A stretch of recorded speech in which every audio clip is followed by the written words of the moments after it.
مادرم می آید. خوش آمدید مادر عزیز. و البته من نیز یک تحفه دارم برای شما میگم که غریبه که صدایت بشنود سوی وطن آید. غریبه که صدایت بشنود سوی وطن آید، به پیش مادر رهپایش و فرزند و زن آید. اگر از بوستان میرسد بر گوش آوازت، تمام عندلیب از هر طرف سوی چمن آید. طنین انداز بادا این صدا، طنین انداز بادا این صدا بر خانه مردم، اگر بشنید شخصی به زبان بر سخن آید.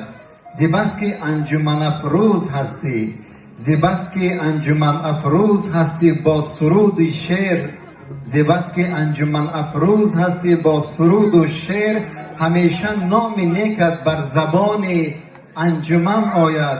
رسد آواز تو بر گوش کوهزاد ارکنی خوشخوان، رسد آواز تو بر گوش کوهزاد ارکنی خوشخوان، زیا بر چشم بر قلب و زیا بر چشم و بر قلب و صفا بر جان من آید. سرورم باشید و پگاه که زادروز دارید برای شما تهنیت باد و از نام تمام مخلصان. سرورم باشید.